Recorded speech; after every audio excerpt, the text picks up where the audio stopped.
Sasa suala la video ambayo inazungumziwa sana mtandaoni sasa hivi, ambayo inadaiwa kumuonyesha huyu ambaye ni mke wake na mtengenezaji wa maudhui ya mtandaoni Kiredio, ambapo walioitazama video hiyo wanadai kwamba mwanadada huyo anashiriki kitendo cha faragha na mwanaume mwingine mbali na mume wake, wakati huo kumbe sio yeye. Swala hili limekuwa kubwa sana baada ya Kiredio kutokuamua kunyamaza na kwenda mbele zaidi kumshtaki huyu dogo ambaye ndiye chanzo cha kutrendi kwa video hiyo, ambapo aliposti kwenye ukurasa wake wa Instagram kwa kutumia jina la huyu ambaye ni mke wake na Kiredio, na kusema kwamba mtu ambaye anashiriki au mwanadada ambaye anashiriki kitendo hicho cha faragha kwenye video hiyo ni yeye, lakini kumbe si kweli. Kufanya mwanangu, yani unachokifanya, mimi post ya kwanza nilivyoiona tu mimi nikachukulia hizi ndo riziki zinatafutwa hivi, pale una promote link yako ya WhatsApp fresh.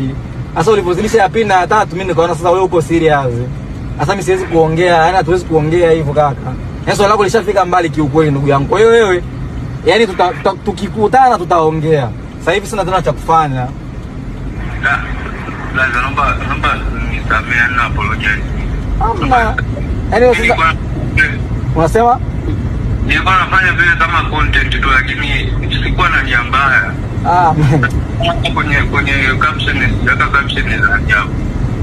Sawa, wewe tutasameheana tukionana ndugu yangu, wala usijali.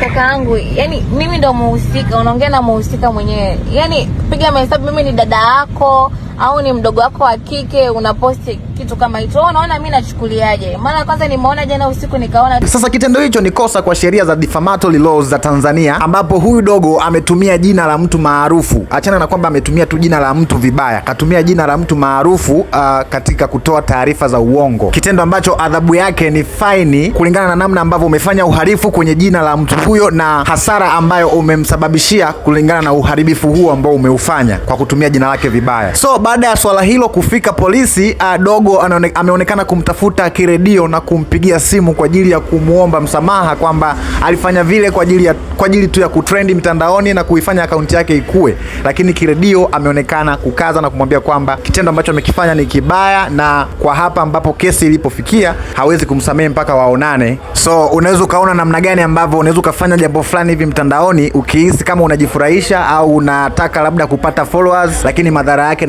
yanaweza yakaja kuwa makubwa sana kwa upande wako, kama ambavyo huyu dogo inaweza kwenda kumkuta endapo Kiredio ataamua kumfanyia roho mbaya kiukweli, kwa sababu anaweza hata kumwambia kwa hasara ambazo umeniingizia, mimi ni influencer lakini pia ni mke wangu pia ni content creator. Sasa namna ambavyo umetuchafua sisi, tumeweza kukosa deals na makampuni ambayo tulikuwa tunayafanya, so unatakiwa unilipe hata milioni 100.